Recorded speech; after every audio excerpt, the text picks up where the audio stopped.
ഒരു രാജാവ് സഭയെല്ലാം കൂട്ടിവരുത്തി സംഗീത കച്ചേരി നടത്തുകയായിരുന്നു. കച്ചേരിക്ക് വരുന്നവർക്കെല്ലാം ഭക്ഷണമുണ്ടെന്ന് രാജാവ് അറിയിച്ചു. ആളുകളെല്ലാം വന്ന് കച്ചേരി കേട്ട് രസിച്ചു. രാജാവിന് സന്തോഷമായി. പ്രജകളെല്ലാം കച്ചേരി നന്നായി ആസ്വദിക്കുന്നുണ്ടല്ലോ, സന്തോഷത്തോടെ രാജാവ് മന്ത്രിയോട് പറഞ്ഞു. എന്നാൽ മന്ത്രി രാജാവിനോട്, അങ്ങ് നൽകിയ വിഭവസമൃദ്ധമായ ആഹാരം കഴിക്കുവാനാണ് അവർ വന്നത്. എന്നിട്ട് അങ്ങയെ ബോധിപ്പിക്കുവാനായി അവർ കച്ചേരി ആസ്വദിക്കുകയാണ്. ഇല്ല മന്ത്രി, താങ്കൾ അങ്ങനെ പറയരുത്. പ്രജകൾ ശരിക്കും കച്ചേരി ആസ്വദിക്കുകയാണ്, രാജാവ് പറഞ്ഞു. അതിനു മന്ത്രി, ഒരവസരം എനിക്ക് തരൂ, ഞാനത് തെളിയിക്കാം. രാജാവ് അത് അംഗീകരിച്ചു.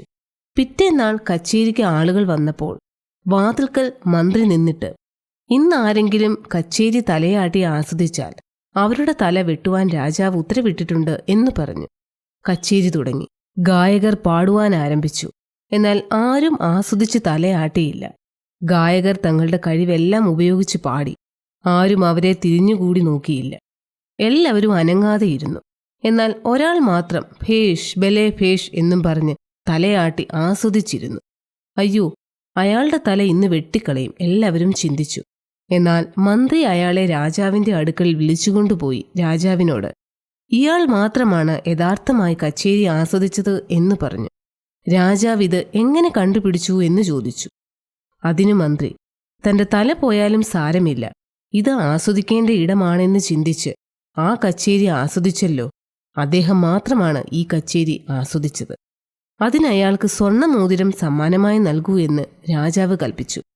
അതേ സുഹൃത്തെ, ജീവിതത്തിൽ ആസ്വദിക്കുക എന്നത് ഒരു കലയാണ്. രാവിലെ സൂര്യൻ ഉദിച്ചു വരുന്നത് മനോഹരമാണ്. സൂര്യാസ്തമയം മനോഹരമാണ്. ആകാശത്തിൽ കൂടി പറക്കുന്ന പക്ഷികൾ മനോഹരമാണ്. ഭൂമിയും അതിലെ പുഴകളും മലകളും സമുദ്രങ്ങളുമെല്ലാം മനോഹരമാണ്.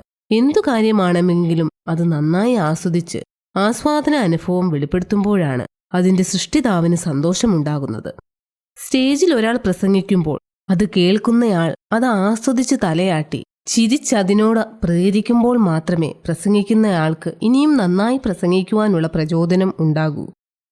എല്ലാം ആസ്വദിക്കുവാൻ സാധിച്ചാൽ മാത്രമേ എല്ലാം സൃഷ്ടിച്ച ദൈവത്തിന് യഥാർത്ഥമായി നന്ദി കരയേറ്റുവാൻ സാധിക്കൂ. യഹോവേ, നിന്റെ പ്രവൃത്തികൾ എത്ര പെരുകിയിരിക്കുന്നു! ജ്ഞാനത്തോടെ നീ അവയൊക്കെയും ഉണ്ടാക്കിയിരിക്കുന്നു. ഭൂമി നിന്റെ സൃഷ്ടികളാൽ നിറഞ്ഞിരിക്കുന്നു. വലിപ്പവും വിസ്താരവുമുള്ള സമുദ്രം അതാ കിടക്കുന്നു. അതിൽ സഞ്ചരിക്കുന്ന ചെറിയതും വലിയതുമായ അസംഖ്യ ജന്തുക്കളുണ്ട് എന്ന് സങ്കീർത്തനക്കാരൻ നമ്മോട് പറയുന്നു.